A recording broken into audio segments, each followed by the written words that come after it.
On our wedding anniversary, my husband's beloved white Moonlight suddenly attempted suicide and was hospitalized. He threw me and a Bible into a sewer in the no man's land. Don't go anywhere until Lila wakes up. Stay here and pray for her. I used my limbs to support myself against the well wall, trying not to fall, crying and begging him to let me out, but only saw his figure leave through the holes in the manhole cover. 7 days later, when the white Moonlight's condition stabilized, he went home and couldn't find me anywhere. Then remembered the sewer in the no man's land. Let it go this time, Iris. Climb up. I know you can climb. He didn't know that back then, to save his mother, I had developed post-traumatic stress disorder. I was no longer the climbing champion I used to be. My corpse had already been devoured by sewer rats beyond recognition. While Julian was visiting Lila in the hospital, I was struggling to support myself against the smooth walls of the sewer with my limbs. The foul, decaying stench filled my chest, and the squeaking of rats entered my ears.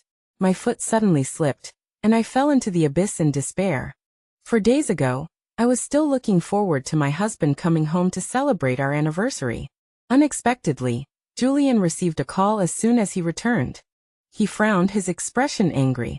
He, who was usually calm and composed, suddenly grabbed my wrist and choked my neck. Iris, who allowed you to let fans post birthday wishes on Weibo, celebrating our anniversary so ostentatiously, aren't you just trying to provoke Lila and trigger her depression? I shook my head desperately, tears falling like beads from suffocation and pain. Julian released me. I thought he had softened, but I didn't expect him to drive me to the no man's land, stopping next to a sewer with an open manhole cover. Lila is suffering in the hospital. Do you think I'll let you, the instigator, off the hook? I'll only make you suffer 100 times more than she does. Julian grabbed my hair and ruthlessly pushed me into the sewer, along with a Bible. Iris, you stay here and pray for Lila, and reflect on the mistakes you've made in the past. I didn't know what I had done wrong, just because I allowed fans to congratulate us. I struggled desperately, my terror making me beg for mercy desperately, clawing upwards, finally grabbing a piece of Julian's clothing. Julian, I was wrong, please pull me up, okay? I have our baby in my belly. He sneered, pulling the fabric away from my hand. The walls of the sewer were slippery, and because of his actions, I almost lost my footing and fell. You can even make up a pregnancy to avoid praying for Lila. Do you think I'll believe you? Alright, stop pretending. Weren't you a climbing champion? Can't you last a day or two? I saw you climb down from my house during the fire, but you let my mother go down the stairs alone and fall, turning her into a 3-year-old. Iris, these 2 days in the sewer are your only chance to atone for yourself. My heart tightened. Julian's mother's incident was also a pain in my heart. Julian, let me explain this. He interrupted me, standing up and looking down at me condescendingly. Alright, I don't have time to listen to your excuses. He pushed the manhole cover closed, and I was swallowed by darkness. Time passed little by little. This was the no man's land. There was no phone signal, and even though my voice was already hoarse, no one found me. The pain in my abdomen spread throughout my body. I trembled with pain, sweat poured down my face, and I knew I couldn't hold on much longer. I slowly moved down, but the scene of the fire kept flashing in my mind. There were accusations all around me. I started to hear ringing in my ears, and I lost my footing and fell. My head and back hit the ground hard, and blood gurgled out, staining the Bible red. I closed my eyes in despair. In this gamble of love, I had lost everything. Julian told me to atone for a day or two, but I never waited for him to return, even until death. When I crawled out of the corpse, I looked at my body rotting bit by bit in the air, gnawed on by rats piece by piece. Not far away, Julian's secretary, Ryan, anxiously dialed his phone. Mr. Julian, I've shouted through all the sewers in the no man's land, but I haven't heard Madam's voice. Could something have happened to Madam? On the phone, Julian's tone was still so cold and indifferent, interrupting him before he could finish. She won't die. Her arms and legs aren't broken. Use your toes and figure out that she crawled out herself. Ryan was a little worried and asked if he should throw a portion of food into each sewer. It had been 4 days since I entered the sewer, and an adult could only last 3 to 7 days without food or water. Julian seemed a little angry, and the sound of him throwing things could be heard from the phone. Throw food? She's repenting. Does she deserve to eat anything? Lila is too weak. You immediately make a chicken soup and bring it to her to nourish her. Ryan hung up the phone and hesitated for a while before shouting for Madam a few more times and then leaving. I felt only heartache. A stranger who had little interaction with me would worry about me. But my husband felt that it didn't matter that his wife was missing. Following behind Ryan, I arrived at the hospital where Lila was. Lila was leaning weakly in Julian's arms. Julian took the chicken soup from Ryan's hand and fed her spoonful by spoonful. Lila wrapped her arms around his waist, rested her head on his chest, her eyes filled with tears, her voice trembling slightly. Julian, brother, have you forgotten me? I dreamed that someone wanted to kill me. Please don't leave me alone, okay? Julian patted her back gently, like coaxing a child. How could I leave Lila? Lila is my treasure. No matter who it is, I won't allow her to hurt you. Watching the scene before me, my heart surged with endless bitterness. Julian had never looked at me as gently as he looked at Lila. In the 3 years of our marriage, he had always maintained a deliberate sense of distance when facing me. Even in bed from beginning to end, he was calm, restrained and unemotional, as if he were completing a task. I thought it was because my personality was dull and too boring, but I never thought that Julian always had someone in his heart. It turned out that the door in his heart had never been opened for me. My family and the Jiang family are family friends, and I had a crush on Julian for 3 years. In the year I graduated from high school at 18, I mustered up the courage to go to his house to express my feelings to him. But I found his house was on fire. Without thinking much, I rushed in immediately. Everyone thought that I had abandoned Julian's mother and crawled out of the fire myself. But in reality, I rescued the fainting Julian's mother, carried her to the emergency stairs, and went back to find Julian. I searched for a long time, but couldn't find him. The fire had blocked my way out, so I had to take a risk and climb out from the 5th floor. Unexpectedly, Julian's mother woke up and accidentally fell down the stairs, and Julian was not at home that day. When he arrived, he only saw me escaping. After Julian's mother woke up, her intelligence remained at the age of a 3-year-old child. Everyone blamed me for not saving Julian's mother at the critical moment, even though she was usually so good to me. Since then, I developed a psychological obstacle, and was no longer the proud climbing champion I used to be. Julian had also been disgusted with me and hated me because of this incident. Until after graduating from college, I saw Julian drunk and unconscious on my way home from work and took him home. That night, he took me wildly like a beast, constantly questioning why I left him. I just kept saying that I would never leave him. The next day, he said to me while getting dressed, "Iris, let's get married." I was briefly stunned before agreeing. An endless joy welled up in my heart. But I never thought that the day he proposed was actually Lila's wedding day, and he was marrying me only to take revenge on Lila. That day, I drove Julian's car to the hospital for a checkup, and accidentally scratched another car on the way back. When I retrieved the driving recorder footage and the surveillance video, I saw the scene I least wanted to see. On my birthday, Lila and Julian were actually engaging in lascivious acts in the car in broad daylight. "Julian, do you know how badly I've been doing since I left you?" She rolled up her sleeve, revealing the purplish-blue scars on her arm. "Every time I missed you, I would make a cut there, until I finally left him and dared to come find you." Julian kissed her arm with eyes full of tenderness. "If I had taken you away from the wedding back then, you wouldn't have been forced to marry him and suffer so much." The two kissed passionately. I didn't have the courage to keep watching and turned off the driving recorder and surveillance video. I closed my eyes and tears streamed uncontrollably into my mouth, leaving a bitter taste. Even after traversing thousands of mountains and rivers, I will still take your hand as before and be your knight for life. So the post Julian made on Moments at 13:14 on my birthday wasn't for me. So the we he spoke of had always been him and Lila, like the moon only reflecting the sun's light. When the sun rises, the moon sets. What was the meaning of my 10 years? I returned home dispiritedly and sat blankly on the sofa. At 1 in the morning, Julian returned home, smelling of perfume from a woman who wasn't me. My eyes were red and swollen, and I repeatedly asked him why he married me if he didn't love me. He just glanced at me indifferently, turned on the computer to deal with work, and said in a tone devoid of emotion, Iris, calm down, can't you stop overthinking? I got up and hysterically threw his computer, documents, keys, and photo frames on the floor. He finally stood up, picked up the photo frame with the picture of him and Lila on the back from a pile of broken glass, and then angrily pushed me aside. My head hit the corner of the table, and blood streamed down my cheek, blurring my vision. But in his eyes, there was only that photo. He couldn't see that my heart was also bleeding. Such a calm person could lose his reason and judgment just because Lila frowned. When Lila accidentally splashed a drop of chicken soup on her hand, she cried pitifully. If Lila has even a little scar, I will sue your hospital. Julian's roar echoed throughout the corridor. He didn't hesitate to call all the dermatologists in the hospital to check Lila's almost healed wound. Baby needs to avoid certain foods. You can't eat spicy food these days, have you forgotten?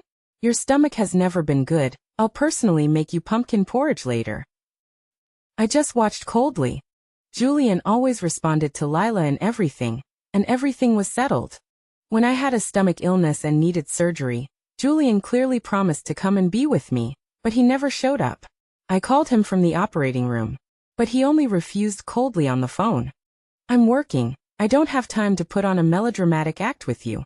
I begged him not to hang up, telling him that he only needed to come over and sign a form and he could leave. But I heard him say even more vicious curses. You are just a tool for me to release my desires.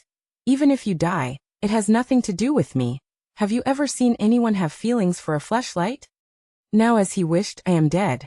There is no one to stand between him and Lila anymore. I breathed a sigh of relief, finally free. In the days after my death, my mother-in-law kept crying and demanding to find me. Ryan mentioned this to Julian at the hospital more than once. Mr. Julian, Madam hasn't been home these past few days. Your mother wakes up every day asking for her. Do you think I should go check around the no man's land again? Julian didn't even look up. He meticulously tucked Lila into bed and put a finger to his lips, signaling Ryan to speak outside. As soon as they were out the door, Ryan spoke anxiously. Mr. Julian, you should really go look for Madam. I heard there are not only rats but also toxic gases in the sewers of no man's land. What if Madam really fell in and couldn't climb out? Before Ryan could finish, Julian interrupted him. You don't understand her at all. What could happen to someone who won a rock climbing competition in a sewer? Besides, doesn't she have a lot of male fans? Even if she's dead, she must be dead at one of their houses. Since there's no body, that means she's still alive. Is this even worth reporting? Ryan reached out to stop Julian from going back inside, earnestly trying to persuade him, almost kneeling. Mr. Julian, I know you have someone else in your heart right now, but there's something I, Ryan, must say today. Even if it were just a cat or dog that went missing, you should check to see if it's dead or alive, let alone a living person who's been with you for 3 years. Julian seemed to hear Ryan's words. Just as he was hesitating, a sudden clattering sound came from inside the room. He pushed Ryan aside and rushed into the room. Lila was curled up weakly on the floor, tears streaming down her face, looking up at Julian with a frightened expression. Brother Julian, I know it's difficult for you. Go find Sister Iris. Lila will be fine on her own. Julian scooped her up into a princess carry and put her on the bed, gently comforting her. Be good, don't be afraid. Ryan and her male fans are taking care of Iris. I will never leave Lila. Ryan sighed helplessly and turned to leave. I watched the two embracing, my heart feeling like it was blocked by a huge stone. Even after saying so much, he still chose to stand by her side after Lila cried a few times. She won't lose anything, but I've already lost my life and the life of the child in my womb. The lover I bet everything on left me with a complete loss. On the 3rd day after my death, my body was discovered by someone who came to no man's land to buy a house. It started because he noticed a foul odor coming from the sewer in front of the door. He hired someone to fix it, and that's when they found me. When I was found, rats had eaten away half of my head in the sewer. Because the death was so gruesome, my body was covered with many layers of white cloth. Ryan brought my sister to the funeral home. She lay on my body, crying uncontrollably. My parents are old and couldn't handle such a blow. Ryan only notified my sister, who was married to someone out of town. She had just had surgery, and her incision hadn't healed yet, but she bought the earliest flight back. During this time, Julian repeatedly rejected Ryan's calls. My sister grabbed Ryan's collar on the spot, tears falling like raindrops. My sister just told me she was going to be a mother, but today you're telling me she's gone. How did this happen? Where is that animal Julian? Why isn't he answering the phone? Ryan probably didn't expect this result, and just stood there silently, letting my sister beat him. I looked at my sister with heartache, but I couldn't even pat her shoulder. Ryan's phone received a text message from Julian. Ryan, I told you to get Lila discharged. What's taking so long? The doors of the 3rd hospital will be closed soon. Are you still looking for Iris? She won't die. My sister put the autopsy report in her bag and headed straight to the hospital with Ryan. As soon as they opened the door, Julian was putting socks on Lila. My sister, ignoring her surgical wound, angrily grabbed a glass of water from the table and threw it on both of them. Julian quickly shielded Lila behind him and said angrily, Serena, don't think I wouldn't hit you. Who do you think you are to touch Lila? My sister's eyes were red with anger, her whole body trembling. Julian, go ahead and kill me if you have the guts. I entrusted my sister to you. Is this how you treat her? She's so afraid of the dark, and you left her in the sewer to feed the rats. How could you be so heartless? Julian frowned, obviously not believing his sister-in-law's words. Didn't she climb out a long time ago? My sister took an autopsy report out of her bag and threw it in Julian's face, tears streaming down her face. My sister, your wife is dead. Julian didn't seem to react to the sentence and asked again. What did you say? Say it again. My sister looked at Julian with resentment, wishing she could dig 100 holes in him. Iris, she's dead. Julian stood on the spot, picking up the dropped autopsy report. My sister looked at Lila hiding behind Julian, clenched her fists, and said angrily, You are her husband. What have you been doing these days? You're here with another woman? Julian looked at the autopsy report expressionlessly, and suddenly laughed. Hey, I knew it. You're just seeing that Lila and I have been together a lot these days. You wouldn't go so far as to forge a fake autopsy report, right? Iris seems to be playing it big this time. Before he could finish speaking, my sister raised her hand and slapped Julian hard. Listen to yourself. Are you even talking like a human? Have you even cared about whether she's dead or alive? Julian straightened up, a bruise on the corner of his mouth. He slowly straightened the water stains on his clothes, spat out the blood in his mouth, and said coldly, You all revolve around Iris, but what about Lila? She only has me. Back then in the fire, I saw her crawl out of my house's window with my own eyes. The trophies Iris has at home probably can't all fit anymore, right? Do I not know if she can crawl out of the sewer? The moment I leave, she can crawl out. Ryan couldn't stand it anymore and handed my phone to Julian. Mr. Julian, Madam is really gone. There's no signal in the sewer. Madam's phone couldn't possibly make a call. When Madam was found, she was holding her phone the whole time. I think she must have left a message for you. Just as Julian was about to take the phone, Lila suddenly picked up a broken glass cup from the side and was about to slit her wrist. Ryan had already let go, but Julian couldn't bother taking the phone. He immediately pulled his hand back, threw away the glass in Lila's hand, and the phone recording my last words fell to the ground, shattering into pieces. I looked at the broken phone on the ground and smiled sadly. Sure enough, in his eyes, nothing is more precious than his Lila. I had been watching Lila the whole time. She had no intention of slitting her wrist, otherwise she wouldn't have been so picky, choosing the least sharp piece of glass on the rim to pretend to slit her wrist. The wound was only the size of a grain of rice. Julian hugged Lila and was about to leave. Ryan blocked his way. Mr. Julian, isn't this inappropriate? Are you sure you're not going to go see Madam? Julian said angrily. Get out of the way. Lila is injured. I don't have time to argue with you right now. Just do your own job. He bumped into Ryan and carried Lila to find a doctor. My sister picked up the broken phone on the ground, dejected. Ryan sighed in self-blame beside her. I'll go try to persuade Mr. Julian again. My sister shook her head. Forget it, he's a heartless beast. My poor Iris is already gone. No matter how much we say, she won't come back. My sister suddenly fainted, her face pale after just having surgery, and hearing the news of my death was even more of a blow. And I can only worry helplessly on the side, unable to do anything. Lila was hospitalized again. Julian specially ran to a nearby clothing store to buy her intimate clothing.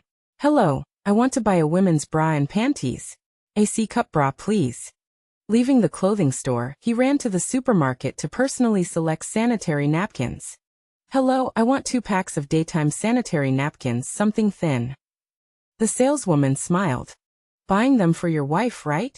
Julian paused slightly, then smiled. You misunderstand. After he turned and left, the saleswoman and a colleague laughed and talked. If not his wife, then his girlfriend. What man would buy such intimate items for another woman? My heart ached. Yes, what man would? But my husband would. It turns out he could even buy her intimate clothing and sanitary napkins, knowing exactly what size she needed. He must have bought them for Lila many times before. That's why he knows so clearly. And me? The only dress he ever bought me was because his mother watched a cartoon and pestered him to buy it for me. The dress didn't fit well, but I treasured it. I wore that dress on our wedding anniversary to wait for him to come home. Even though it was an old model from 3 years ago. Lila's clothes were all the latest styles Julian bought her. I thought he didn't understand these things about women. It turns out he does understand, but only for the one he loves. He has never loved me. I was about to turn away in disappointment when Julian's phone rang. Mr. Julian, this is terrible. Your mother took advantage of everyone being out to go look for Madam herself. As soon as Julian heard this, he put down what he had bought and immediately planned to leave the hospital. Julian, what will Lila do if you leave? Julian looked at the tearful Lila, indecisive. I was very anxious. That's my wonderful mother-in-law. Could Julian really ignore his own mother for Lila's sake? Ryan, you go find my mom immediately. I'll be there soon. Don't let her wander around after you find her. I looked at Julian coldly. He was disregarding his own mother's safety for Lila's sake. I turned to leave, deciding to go find my mother-in-law myself. The park is the place my mother-in-law loves to go to the most. She often tells me that she wants to come here with me every day in the future. She must be there. Just as I was searching everywhere for my mother-in-law in the park, I suddenly found her under a bridge. She was huddled under the bridge, with a bruise on her head, already unconscious. She seemed to have been frightened and was mumbling in her sleep, even calling my name in her dreams. Don't go. Don't go. Iris. My nose twinged. I can't carry her on my back now. I can only watch and worry helplessly. Fortunately, Ryan arrived in time to find my mother-in-law and drove her to the hospital. Mr. Julian, rest assured, I have arranged for your mother to be in the room next door, convenient for you to take care of both Ms. Lila and your mother at any time. Julian nodded in satisfaction. He only glanced at his mother quickly before going back to stay by Lila's side. I stayed by my mother-in-law's bedside. She frowned, tossing and turning, seeming to sleep uncomfortably. She suddenly opened her eyes, but her eyes no longer had the innocent, childlike gaze she used to have. Mother-in-law sat up, got out of bed and put on her shoes. A delicate laugh suddenly came from next door. Julian, I didn't expect you to be so thoughtful, even knowing what size my bra is. Mother-in-law frowned and quickly opened the door. Lila screamed and hid under the covers, while Julian was still holding Lila's lingerie. The mother-in-law immediately went over and slapped Julian and Lila each twice, pounding her chest in grief. Iris is still pregnant, and missing, and you're here flirting with this vixen. Blood marked Julian's face. He shook his mother-in-law's shoulders, agitated. Mom, you finally recognize me. If it weren't for Iris, you wouldn't be like this now. Her saying she's pregnant was just to fool you since you're confused. She's the one who harmed you. Why are you still looking for her? The mother-in-law's eyes were red, and she spoke angrily. If it weren't for Iris, I wouldn't be alive in this world. Julian looked at his mother-in-law in disbelief. Mom, she must have bewitched you. I saw her climb down from the 5th floor of our house with my own eyes. The mother-in-law suddenly rolled up her sleeves and slapped Julian again. Kneel down.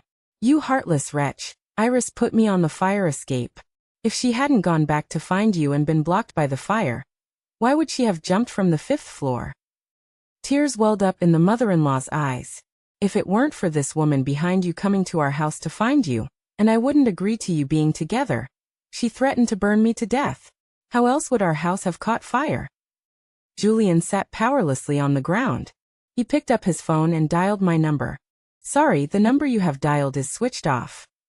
No matter how many times he dialed, the phone was off. Ryan hurried in from outside with his sister, supporting her. Seeing the scene before them, he guessed what had happened and said sorrowfully to Julian, who was still dialing my number. Mr. Julian, Madam is gone, haven't you forgotten? You broke her phone, you can't get through. Julian's hand froze, his eyes vacant. Impossible, the phone's just off, how could she be dead? Iris can climb. His sister pushed Ryan aside and walked up to Julian. Do you know that because of that fire, because of your accusations, Iris, a climbing prodigy, could have had a brilliant future, and you ruined it all? His sister was extremely grieved, large drops of tears rolling down. And you? You never listened to her explanations and you killed her. Julian still shook his head, looking stunned. Ryan pulled him up from the ground. Mr. Julian, let me take you to see Madam. Julian didn't speak, letting Ryan push him into the car. His sister and mother-in-law also got into the car. After the car stopped, his sister and mother-in-law dragged him to kneel next to my body. His trembling hand hovered over the white cloth covering my face. His sister stepped forward and pressed his hand onto the cloth. Lift it up. Didn't you refuse to admit she's dead? Who are you putting on this act for now? You're not going to say this corpse is something we fabricated, are you? Julian tremblingly lifted the white cloth, revealing half of my head, gnawed away by rats. His body swayed, and if it weren't for Ryan, he probably would have collapsed on the ground. Julian raised my hand, tightly clutching my lower abdomen, and suddenly realized there was something in my pocket. He slowly pulled the object out of my dress pocket. At that moment, he collapsed completely on the ground. It was my pregnancy test with 2 lines. Julian held my pregnancy test, shaking his head repeatedly, lost and distraught. Impossible, how could this be? How could Iris really be pregnant? This corpse can't be her. His sister sneered and slapped him. Julian, you spineless coward, can't you even recognize your own sister's tattoo? Julian immediately pulled open the collar of my dress. Above my collarbone was his name. Julian, are you satisfied now? She tattooed your name closest to her heart, but you never had her in your heart and even killed her with your own hands. Julian couldn't control himself any longer. He collapsed on my corpse and cried bitterly. Iris, I was wrong. I'm sorry, please come back, okay? Watching his tears fall on my corpse, I only felt disgusted. My sister and Ryan pulled Julian away from my body. You don't even deserve to cry beside my sister. You're the last person she wanted to see. Get out of here. Get as far away as possible. Julian crawled towards my body on his knees, weeping bitterly. Iris, I was too greedy for that time with Lila. I just wanted to make a different choice, to see if I could write a different answer this time. I'm sorry, I thought that even if I made the wrong choice, as long as I turned around, you would always be there. My heart felt like it was being clenched tightly, suffocating me. From beginning to end, he only regarded me as a backup. I thought I didn't have anything to attract him, and I humbly begged countless times, just to wait for him to look at me once. I never expected that he never intended to turn back. Belated affection is cheaper than grass. No one will stand still and wait for him forever. I gave him my life for a ridiculous love. What else does he want? I only hope that he doesn't appear in front of me in the future. My mother-in-law was almost in tears. She frantically slapped Julian. You don't deserve such a good girl like Iris. Get out of here. Don't disturb her peace. The police took Julian and Lila to the police station. Faced with the trial, Lila did not admit her guilt. It wasn't until my mother-in-law personally testified that she broke down in tears at the police station, admitting her crimes, and saying that she was forced by Julian and her ex-husband. Julian only nodded when the police asked if he threw me into the sewer, and remained silent for the rest of the time, not knowing what he was thinking. Julian and Lila were both sentenced to life imprisonment. I only hope they live well, and don't come looking for me after they die. My phone was taken by my sister to the shop and fixed. As soon as it was fixed and connected to the internet, text messages were sent out one by one. My sister's phone kept ringing. She opened her inbox and bit her fist to keep from crying out loud. Sis, If I don't make it out alive, Mom and Dad might have to rely on you in the future. I'm really useless. I've been a burden since I was little. I finally got to stand on the winner's podium, but I couldn't overcome my own psychology. Even now that I'm about to die, I'm troubling someone else to retrieve my body. Sis, I really want to spend every Mid-Autumn festival with you and Mom and Dad in the future, but I'm so sleepy. I really can't bear to leave you and Mom and Dad. My sister squatted down, crying uncontrollably. She stroked the photo on our phone's lock screen and murmured to herself, "How could you be a burden? You're always your sister's pride." I cried beside her, sobbing uncontrollably. The current me can no longer hug my sister. We had so many things we had promised to do, but now we will never be able to do them. At the same time, Julian's phone on the other side was also buzzing constantly. Julian and Lila were gone. I learned about Julian's disappearance from Ryan. I didn't expect Lila to be missing too. The police have been trying to catch them both. As a soul without a physical body, I can move freely. Finally, I found them together. Julian was hiding with Lila in the sewer where my body was originally found. Lila was tied up by Julian and her mouth was gagged, making muffled noises. Julian immediately pulled out a knife and slashed it across her chest, 12 times in a row. Blood gushed out, immediately attracting the rats in the well. Lila's eyes were wide open, staring at Julian in terror. He suddenly burst out laughing, pouring gasoline on Lila and himself. "Lila, are you afraid?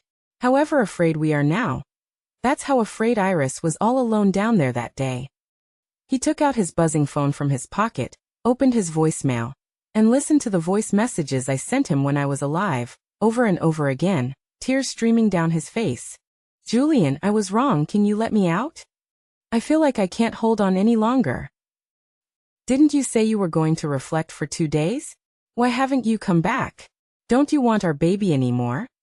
Julian, if I can get out of here alive, let's get a divorce. I'll give you and Lila my blessing." These were my last words and my last wish. I don't know how many times the voice message was played. After listening to the last sentence one last time, Julian sat slumped in the sewer, leaning against the wall. "Iris, I'm so sorry for you. How about I pay you back with the lives of me and this slut today?" Lila had been chewed beyond recognition by the rats. I watched Julian cutting pieces of flesh from himself with a knife, while spreading gasoline evenly on Lila's body. "Iris, I know that people like me and Lila don't deserve to live, and we don't deserve to spend the rest of our lives in prison and die peacefully. I will take Lila with me to kowtow and apologize to you in the afterlife. In the next life. In the next life, will we still be husband and wife?" I looked at Julian with disgust. Not to mention the next life, for all eternity, I don't want to have anything to do with Julian again. I just watched him go crazy, just like he watched me go crazy when I hysterically questioned him that day. What goes around comes around, and today it was finally his turn to go crazy. But what good does it do me to have his and Lila's lives? My sister, Mom, and Dad will never see me again. Instead, I hope they live soberly and suffer, and it would be best if they don't come looking for me. Julian lit the lighter and threw it into the gasoline. There was a relieved smile on his face. Just as the fire started, it suddenly started to rain heavily. The air was filled with the smell of rotten flesh and burning. Lila and Julian had already fainted, with not a single patch of good skin left on their bodies. The police used Julian's phone to locate them and successfully found the two in the well, taking them back to prison. I am also about to enter reincarnation. Before I left, I went to see Lila and Julian. Lila seemed to be insane. She was huddled in the corner, her face terrifying. Everyone in the prison knew she was a mistress, and they beat her every day. Julian was burned into a cripple. I heard he tried to commit suicide many times but failed. He stared blankly at the window every day, painfully calling out my name. He will live in repentance forever, and living will be more painful than dying. I left satisfied. Being my sister's child will surely be very happy. Julian and I will finally never see each other again, and he will use the rest of his life to atone for his sins.